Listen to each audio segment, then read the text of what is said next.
DPS Gorakhpur के आज के इस उद्घाटन कार्यक्रम में इस गरिमामय समारोह में यहां पर उपस्थित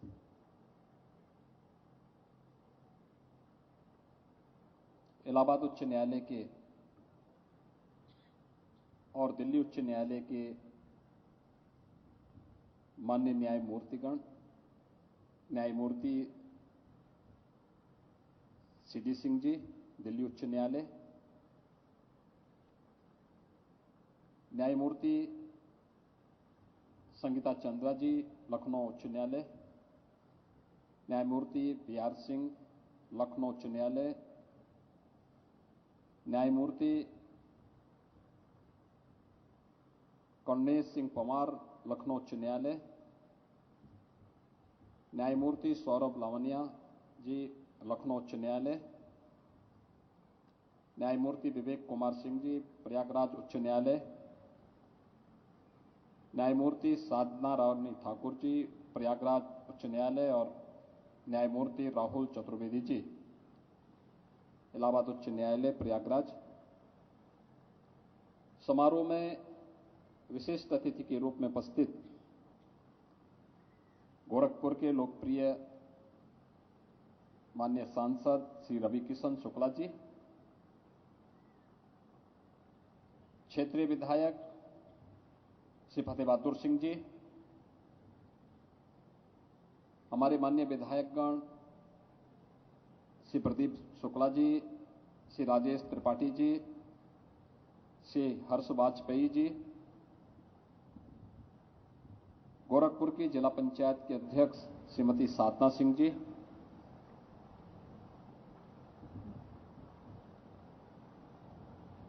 इलाहाबाद उच्च न्यायालय के वरिष्ठ अधिवक्ता, पूर्व सांसद और पूर्व महाधिवक्ता सम्मानित श्री विजय बहादुर सिंह जी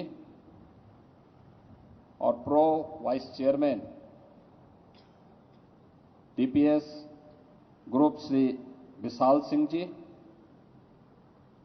संस्थान से जुड़े हुए सभी महानुभाव। तेरे इस छोटे से ढक्कन से मेरे पूरे कपड़े महक जाते हैं। तेरी झाग से मेरे पूरे कपड़े साफ हो जाते हैं। Oswal detergent liquid. और उपस्थित डीपीएस परिवार से जुड़े हुए सभी शिक्षकगण, अभिभावकगण और प्यारे बच्चों, पूर्वी उत्तर प्रदेश में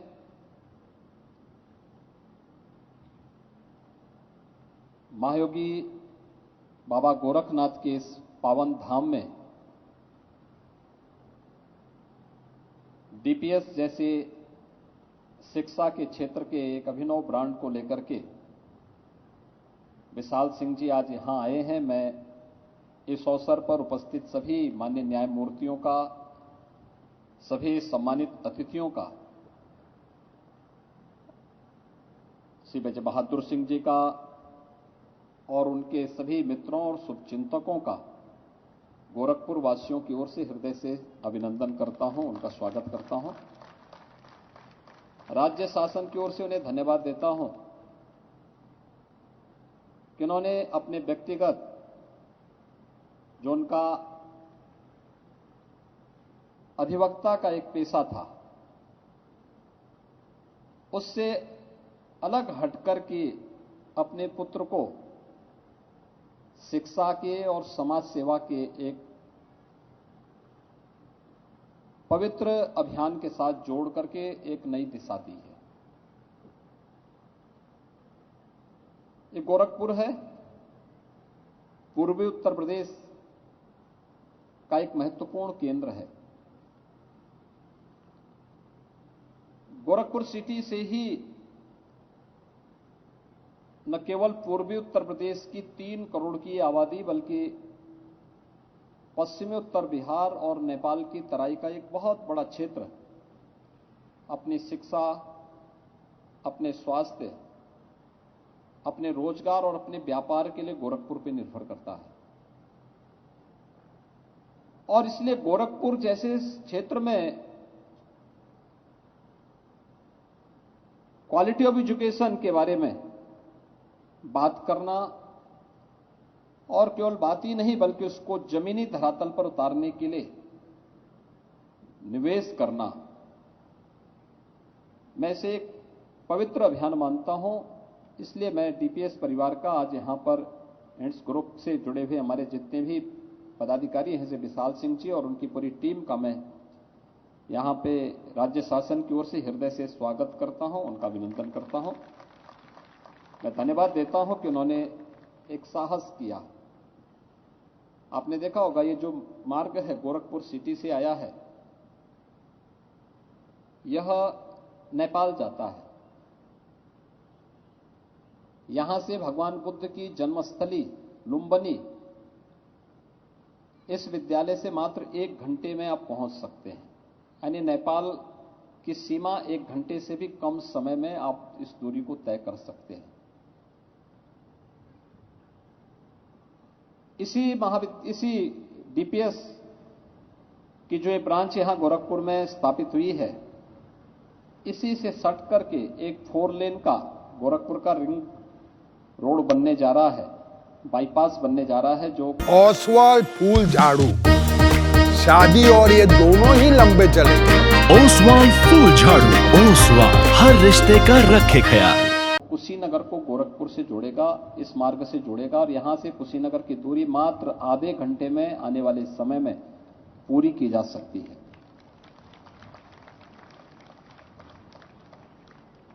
गोरखपुर और इस विद्यालय के बीच में आपने देखा होगा कई शैक्षणिक संस्थान खुले हैं, और हम लोग एक न्यू गोरखपुर के रूप में एक नए प्रोजेक्ट को शासन की ओर से भी और गोरखपुर विकास प्राधिकरण की ओर से इसी क्षेत्र में लेकर के आने जा रहे हैं, जहां पर न्यू गोरखपुर की एक नई टाउनशिप की स्कीम को लेकर के हम लोग इस क्षेत्र के विकास के साथ साथ गोरखपुर की आशा और उनकी आकांक्षाओं को एक नई ऊंचाई तक पहुंचाया जा सके, उन संभावनाओं को आगे बढ़ाने का कार्य कर रहे हैं। मित्रों, आज भारत बदल रहा है। नए भारत का दर्शन पिछले 9 वर्षों के अंदर प्रधानमंत्री मोदी जी के नेतृत्व में आप सबने महसूस किया होगा। दुनिया जब कोरोना जैसी महामारी से त्रस्त थी, असमंजस की स्थिति में थी। कहते हैं ना कि जब चुनौती आती है वही व्यक्ति की सही परीक्षा का समय होता है।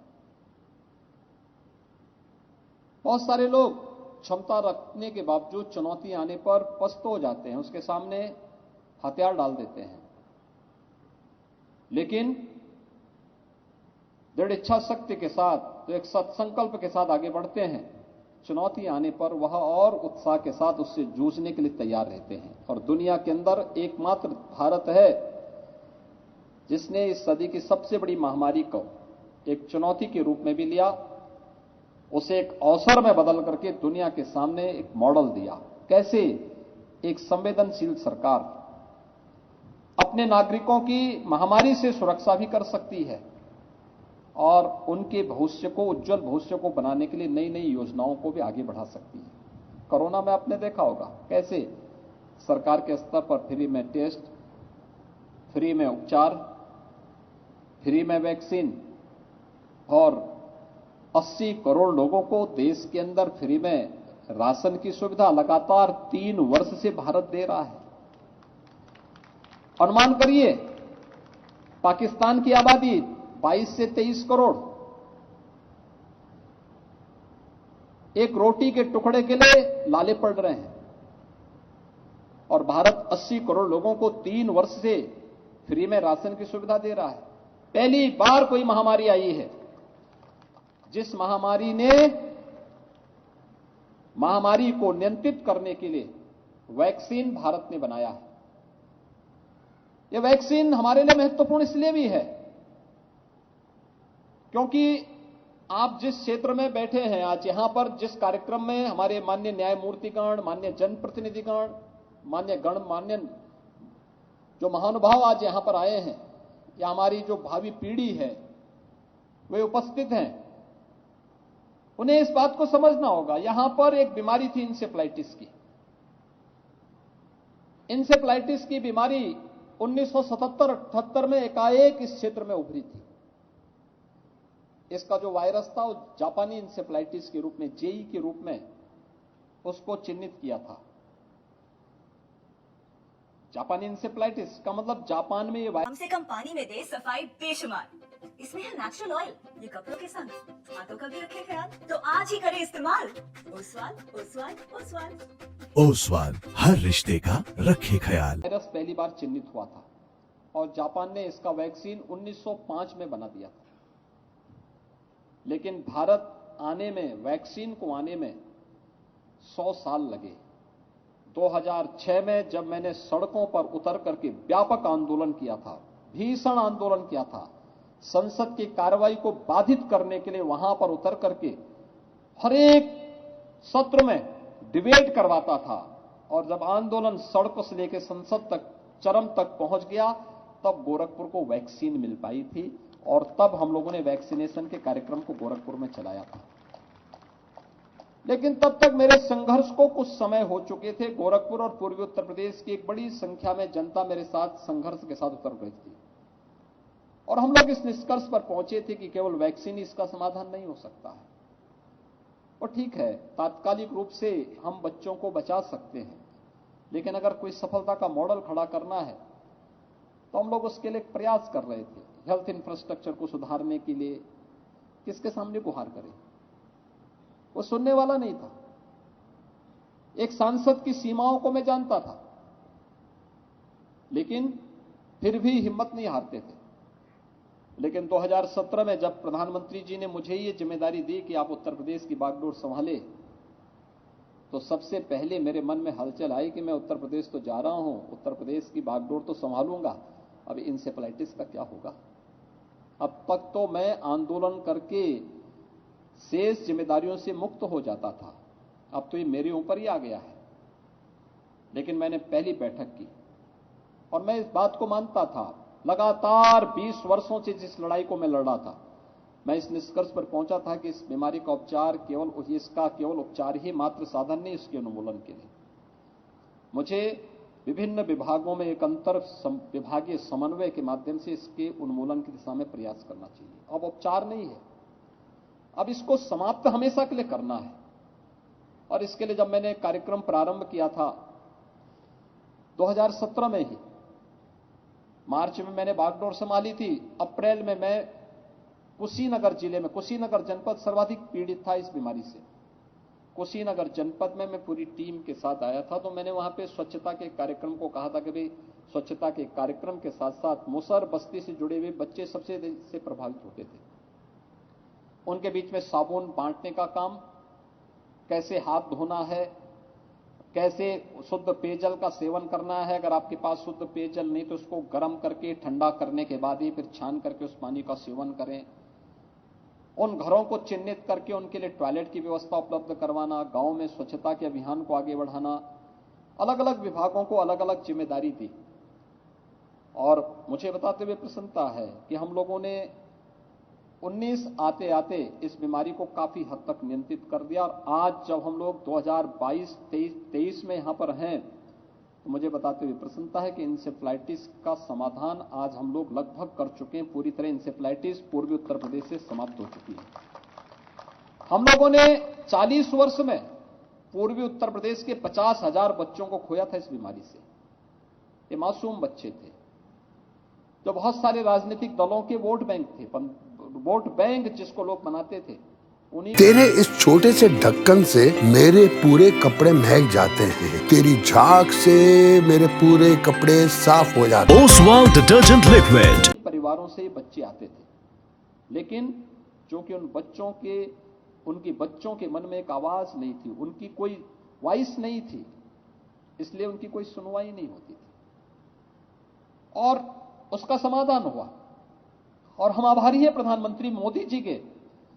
इंसेफ्लाइटिस का वैक्सीन यहां तक गोरखपुर तक पहुंचाने में और पूर्वी उत्तर प्रदेश तक पहुंचाने में 101 वर्ष लगे। 2006 में यहां वैक्सीन पहली बार आया था, जबकि 2005 में जापान में वैक्सीन आ चुका था। लेकिन कोरोना कालखंड में आपने देखा होगा, इतनी बड़ी महामारी, और महामारी के 9वें महीने 2 स्वदेशी वैक्सीन लेकर के प्रधानमंत्री मोदी जी देशवासियों के लिए पहुंचे थे। देश के 220 करोड़ वैक्सीन की डोजेज अब तक फ्री में देशवासियों को दी जा चुकी है, और दुनिया के 100 देशों को भी भारत ने वैक्सीन मित्रता के रूप में उपलब्ध करवाने का काम किया। ये भारत के नए भारत की सामर्थ्य है। भाइयों बहनों, हम सबसे ताकतवर, सामर्थ्यशाली भले ही यूएस होगा, अमेरिका होगा, कोरोना कालखंड में आपने देखा होगा क्या तस्वीर थी। 140 करोड़ की आबादी का भारत, मौत तो मौत बहुत ही दुर्भाग्यपूर्ण होती है, दुखद होती है। एक एक उस परिवार के प्रति हमारी संवेदना है। लेकिन अगर आप देखेंगे 140 करोड़ की आबादी के भारत में भारत ने जितनी मौतें पूरे भारत के अंदर हुई,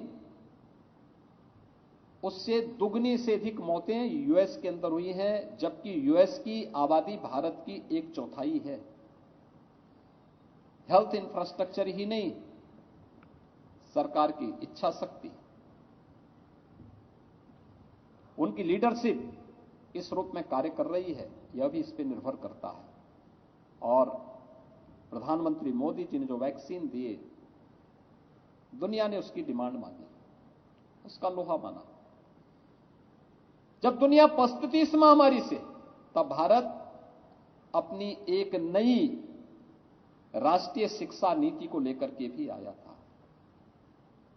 याद करिए, राष्ट्रीय शिक्षा नीति, नेशनल एजुकेशन पॉलिसी, ये नए भारत की सामर्थ्य को दुनिया के सामने रखने का सबसे सुनहरा अवसर है। और डीपीएस जैसी संस्थाओं के लिए तो ये वास्तव में ढेर सारी संभावनाओं के द्वार खोलती है, हर एक नागरिक के लिए खोलती है। भारतीय मनीषा कब से कहती रही है, आनो भद्रा कर्तवो यंतु विश्वत। हजारों वर्षों से हमारे ऋषि मुनि इसी बात का उपदेश तो देते थे कि ज्ञान जहां से भी आए, हमने कभी ये नहीं कहा कि हमारे जिस ग्रंथ में जो कुछ है यही सब कुछ है, कभी नहीं कहा। हमने कभी नहीं दावा किया, हमारे किसी ऋषि मुनि ने, हमारे किसी महापुरुष ने, किसी भारतवासी ने कभी ये दावा नहीं किया। हमारा ऋषि मुनि तो क्या कहता है, ज्ञान जहां कहीं से भी आए उसको स्वीकार करिए, उसको अंगीकार करिए। इतना विराट भारत का व्यक्तित्व रहा है, यह विशालता है। और यह अवसर आजादी के बाद पहली बार राष्ट्रीय शिक्षा नीति हर भारतवासी को देने जा रही है। शिक्षा के केंद्र हमारे ऐसे होने चाहिए जो एक छात्र के सर्वांगीण विकास का मार्ग प्रशस्त कर सके,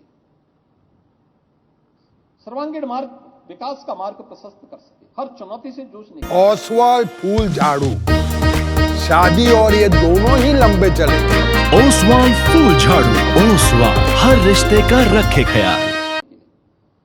केवल डिग्री लेना, कोई केवल सर्टिफिकेट लेकर या डिग्री लेकर के ही हम बेरोजगारों की लाइन में खड़े नहीं होंगे। शिक्षण संस्थान अपने आप को इस योग्य तैयार करें कि वहीं से तैयारी कर ले, छात्र वहीं से तैयारी करें। मुझे प्रशासनिक व्यवस्था में जाना है, मुझे न्यायिक व्यवस्था में जाना है, मुझे पुलिस सेवा में जाना है, मुझे समाज सेवा के लिए अपने आप को समर्पित करना है, मुझे अपना स्वयं का स्टार्टअप स्थापित करना है, मुझे किसी नए फील्ड को तैयार करना है। कौन सा ऐसा फील्ड होगा, उस छात्र के भविष्य को तराशने का माध्यम वहीं से बनना चाहिए। हम लोग बार बार कहते हैं, बड़ी अजीब सी स्थिति कभी कभी होती है, सरकार की किसी भी नीति को लागू करने के लिए सबसे अच्छे माध्यम स्कूल कॉलेजेस होते हैं, विश्वविद्यालय होते हैं। और क्या स्थिति होती है विश्वविद्यालयों की स्थिति या महाविद्यालयों की स्थिति, सरकार की नीतियों के बारे में उनको जानकारी नहीं होती। मैंने 2017 में उत्तर प्रदेश के एक प्रतिष्ठित संस्थान के 20 फाइनल ईयर के बच्चों को मैंने बुलवाया था, बीटेक फाइनल उनका था। प्रोजेक्ट अपनी रिपोर्ट सबमिट करने के बाद मैंने उनको बुलाया, वे लोग मुझसे मिलने के लिए आए थे। मैंने उनसे पूछा, मैंने कहा भी क्या करना चाहते हैं? 20 में से जो संख्या मेरे सामने थी उसमें से 2 नौजवानों ने मुझे कहा कि हमें तो एक पैकेज मिल गया, हम लोग बाहर जा रहे हैं। 4 ने कहा कि हम गवर्नमेंट जॉब करेंगे, और बाकी 14 जो बचे थे उन 14 से मैंने पूछा तो उसमें से 2 ने कहा कि साहब हमारा पारिवारिक व्यवसाय है, उस व्यवसाय के साथ हम जुड़ेंगे। अब 12 बज गए थे, उन 12 से मैंने पूछा आप क्या करना चाहते हैं? ज्यादातर ने कहा कि साहब हमने प्रोजेक्ट इसमें अपना सबमिट किया है, इसमें अपना स्टार्टअप स्थापित करना चाहते हैं। तो मैंने कहा समस्या क्या है फिर? उन्होंने कहा समस्या यह है कि हमारे पास पूंजी का अभाव है। तो मैंने कहा पूंजी के अभाव में आप अपना स्टार्टअप स्थापित नहीं कर पाएंगे। कहा नहीं, पहले कुछ नौकरी करेंगे, पैसा कमाएंगे तब। लेकिन मैंने कहा अगर आपके पास अनुभव है, इच्छा शक्ति है, तो सरकार के भी तो तमाम ऐसे कार्यक्रम हैं जिसके माध्यम से आप अपना स्टार्टअप स्थापित कर सकते हैं। मैंने कहा आपको प्रधानमंत्री मुद्रा योजना के बारे में सुना है आपने? उन्होंने कहा नहीं। मैंने कहा प्रधानमंत्री जी के स्टार्टअप की स्कीम को आपने, पीएम स्टार्टअप की स्कीम को सुना है? कहा नहीं। मैंने कहा मुख्यमंत्री युवा स्वरोजगार योजना के बारे में आपने सुना है? कहा नहीं। मैंने कहा उत्तर प्रदेश में 1 डिस्ट्रिक्ट 1 प्रोडक्ट की जो अभिनव योजना हमने प्रारंभ की है, क्या इसके बारे में आपको जानकारी है? उन्होंने कहा नहीं। तो मैंने फिर उसका लिटरेचर मंगा करके उनको उपलब्ध कराया। मैंने कहा आप लेके जाइए, इसको देखिए, बैंक आपका इंतजार कर रहा है, आपको कहीं जाने की आवश्यकता नहीं, आप जाइए, बैंक आपको पैसा उपलब्ध करवाएगा, आप अपना स्टार्टअप स्थापित करिए। अगर हम उन सभी छात्रों को शासन की एक एक योजना के बारे में भी जानकारी देते हुए आगे बढ़ेंगे, जीवन के किस क्षेत्र में क्या हो रहा है इसके बारे में बताएंगे, मुझे लगता है उसको उसके बाद इंतजार नहीं करना पड़ेगा, वो स्वयं अपना रास्ता ढूंढ लेगा। उसके लिए फिर कहीं किसी के सामने हाथ फैलाने की आवश्यकता नहीं पड़ेगी। शासन की योजनाओं को जिन युवाओं के लिए है, उन युवाओं के बारे में कोरोना कालखंड में मेरे सामने आया कि साहब हम परीक्षा नहीं करा पाएंगे, बच्चों को प्रमोशन कम से कम पानी में दे सफाई बेशुमार, इसमें है नेचुरल ऑयल, ये कपड़ों के संग हाथों का भी रखे ख्याल, तो आज ही करें इस्तेमाल ओसवाल ओसवाल ओसवाल। ओसवाल हर रिश्ते का रखे ख्याल। दे दीजिए, एक क्लास से दूसरी, पहले साल तो हुआ हमने कहा दे दो, कोरोना है दे दो। दूसरी बार आया तो मैंने कहा भी देखो सबको प्रमोशन देंगे लेकिन टेक्निकल और मेडिकल के छात्रों को नहीं देंगे, इनकी परीक्षाएं कराओ। तो कहा कैसे परीक्षाएं होंगी? मैंने कहा ऑनलाइन करवा दो। तो लगभग सभी ने हाथ अपने हथियार डाल दिए थे, कहा साहब नहीं हो पाएगा। मैंने कहा हो जाएगा। तो मैंने गोरखपुर के मदन मोहन मालवीय प्रौद्योगिकी विश्वविद्यालय के वीसी को बुला के कहा, मैंने कहा आप अपने यहां ऑनलाइन एग्जाम करवाइए। उन्होंने कहा कि हो सकता है सभी छात्रों के पास लैपटॉप न हो। मैंने कहा स्टूडेंट वेलफेयर फंड है ना, इससे आप लैपटॉप खरीदिए और उन बच्चों को उपलब्ध करवाइए, लेकिन ऑनलाइन एग्जाम होंगी, प्रमोट नहीं करेंगे, किसी बच्चे को प्रमोट नहीं करने वाले हैं। आप एग्जाम करवाइए और एग्जाम कराने के बाद तब जाकर के फिर रिजल्ट घोषित करके उनको आगे बढ़ाइए। फिर हम लोगों ने हर एक संस्थान से कहा जितना भी स्टूडेंट वेलफेयर फंड है इसका उपयोग बच्चों के लिए लैपटॉप और टैबलेट खरीदने के लिए उपयोग कर दीजिए। और आज जब मुझे लगा कि इस इच्छा शक्ति का अभाव बहुत सारे क्षेत्रों में है, तो फिर हमने स्वयं तय किया कि हम राज्य की ओर से हर स्नातक और प्रास्नातक छात्र को टैबलेट और स्मार्टफोन सरकार की तरफ से उपलब्ध करवाएंगे और सरकार की सभी पॉलिसीज को उसके साथ जोड़ते हुए उन्हें देंगे। क्या प्रोग्राम है उन सब के साथ जोड़ेंगे उन बच्चों को। आज वे बच्चे जब टैबलेट पाते हैं तो ऐसे लगता है जैसे उनके जीवन में एक नया परिवर्तन आया है। और टैबलेट उनके लिए एक डिजिटल लाइब्रेरी का काम भी कर सकती है। देश और दुनिया के से जुड़ने का भी एक माध्यम बन सकता है। और डीबीटी यानी आज टेक्नोलॉजी भ्रष्टाचार पर प्रहार का सबसे अच्छा माध्यम बन सकता है। लेकिन टेक्नोलॉजी की दिशा किस रूप में होनी चाहिए, ये हम सबको तय करनी होगी। हम टेक्नोलॉजी के दास न बने, बल्कि टेक्नोलॉजी के अपने अनुरूप लोक कल्याण का, राष्ट्र कल्याण का माध्यम उसे बनाए, तो और भी अच्छा हो सकता है। हमें राष्ट्रीय शिक्षा नीति तमाम अवसर देने जा रही है और मेरा मानना है डीपीएस जैसे संस्थानों में निवेश करना यह भविष्य की एक बेहतर सोच है। मैं विशाल सिंह जी को और उनकी पूरी टीम को धन्यवाद दूंगा कि उन्होंने आज यहां पर गोरखपुर के साथ साथ कुशीनगर में, महाराजगंज में और सिद्धार्थनगर जनपद में भी डीपीएस के संस्थान खोलने की आज यहां पर इच्छा व्यक्त की है। और मैं उनको बताना चाहता हूं कि वहां पर ढेर सारे अवसर इसलिए भी मिलेंगे, ये तीनों हमारे बॉर्डर के जनपद हैं। कुशीनगर बिहार बॉर्डर से जुड़ता है, महाराजगंज और सिद्धार्थनगर नेपाल बॉर्डर से जुड़ता है। हमने पहले ही प्रशासन से इसके बारे में कहा है कि बॉर्डर के साथ हमारा संवाद बेहतर होना चाहिए। इसलिए होना चाहिए, एक वहां की गतिविधियों के बारे में हमारी बहुत बारीक नजर होनी चाहिए, सुरक्षा के लिहाज से भी और संबंधों के लिहाज से भी बहुत संवेदनशील व्यवहार हमारा वहां दिखना चाहिए। और वहां पर कुछ ऐसे संस्थान हम बनाएं जिससे वहां पे कुछ एक्टिविटीज बढ़े, अच्छे शिक्षण संस्थान बने, अच्छे हॉस्पिटल्स आए, अच्छे। तेरे इस छोटे से ढक्कन से मेरे पूरे कपड़े महक जाते हैं, तेरी झाग से मेरे पूरे कपड़े साफ हो जाते हैं। Oswal detergent liquid. वहां पर अच्छी मार्केट बने, अच्छे मॉल बने, अच्छे वहां पर मंडियां बनी,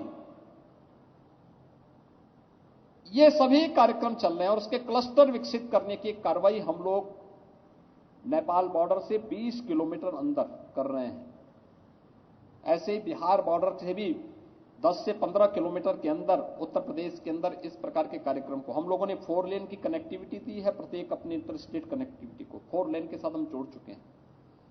लेकिन अब इस प्रकार के सुविधाओं से युक्त कुछ क्लस्टर विकसित करने की कार्रवाई सरकार की चल रही है। और मुझे लगता है कि आप जैसे लोग अगर इस क्षेत्र में शिक्षा के क्षेत्र का एक अनुभवी चेहरा इन कार्यक्रमों के साथ जुड़ता है तो वह सरकार के कार्यक्रमों के साथ साथ दोनों राज्यों में या दो देशों के संबंधों को और प्रगाढ़ बनाने में मदद कर सकता है।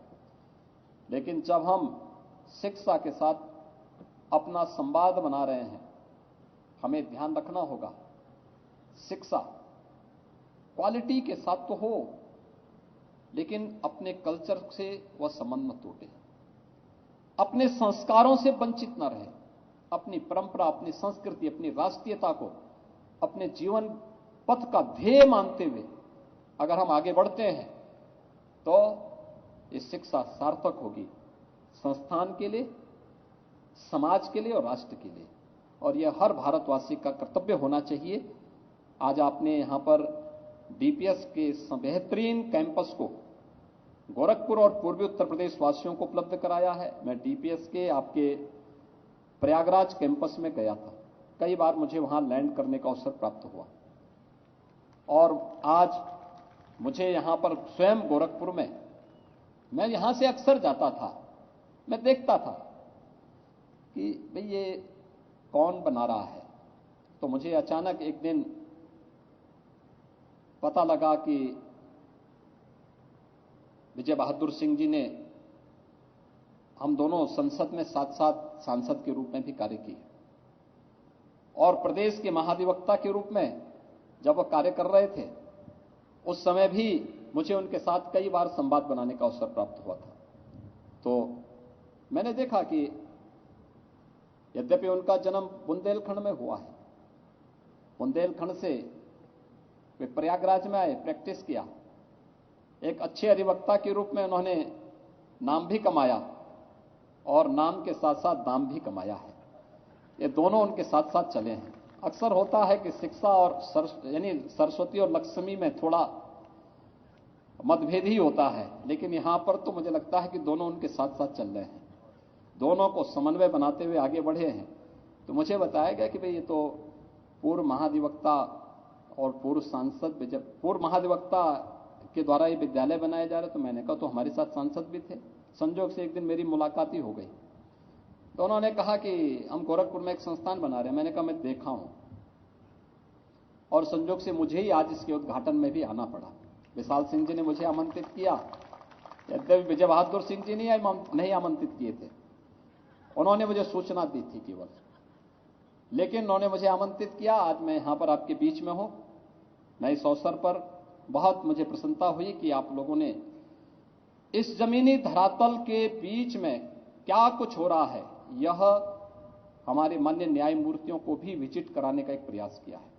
अक्सर होता है कि क्षेत्र अपनी न्यायिक व्यस्तता के नाते समाज से एक प्रकार से कटा सा रह जाता है, और जब हम उन्हें इस प्रकार के कार्यक्रम में लेकर के जाते हैं तो उनकी प्रेरणा समाज को एक नई दिशा दे सकती है, आगे बढ़ा सकती है। समाज के साथ उनका संवाद समाज के लिए एक नई प्रेरणा होती है, और वे सभी आज यहां पर आए हैं। आज न्यायिक कार्य ओसवाल फूल झाड़ू, शादी और ये दोनों ही लंबे चलेंगे। ओसवाल फूल झाड़ू, ओसवाल हर रिश्ते का रखे ख्याल। होने के नाते वे आज यहां गोरखपुर में है। मैं उनका एक बार हृदय से अभिनंदन करता हूं, स्वागत करता हूं, और मुझे प्रसन्नता है कि यहां की समृद्ध परंपरा और संस्कृति को उनको नजदीक से देखने का अवसर प्राप्त हुआ होगा, और विकास की एक नई आभा प्रयागराज से या लखनऊ से गोरखपुर आते हुए गोरखपुर और उसके आसपास के विकास और अन्य क्षेत्रों में भी किस प्रकार से विकास की एक नई छटपटाहट लोगों के मन में है, यह नए भारत के एक नए उत्तर प्रदेश को नजदीक से देखने का अवसर भी आप सभी महानुभावों को प्राप्त हुआ होगा। मैं इस अवसर पर एक बार फिर से विशाल सिंह जी को और डीपीएस परिवार को गोरखपुर में संस्थान खोलने के लिए हृदय से धन्यवाद देते हुए विश्वास करता हूं कि संस्थान शिक्षा और संस्कारों के साथ साथ राष्ट्रीयता का एक प्रमुख केंद्र बनकर के उभरेगा, और पूर्वी उत्तर प्रदेश के साथ साथ गोरखपुर को अपनी शिक्षा का महत्वपूर्ण केंद्र मानने वाले उन सभी लोगों के विश्वास पर खरा उतरेगा। आप सबके प्रति मेरी शुभकामनाएं। धन्यवाद। जय हिंद। एक बार पुनः माननीय अति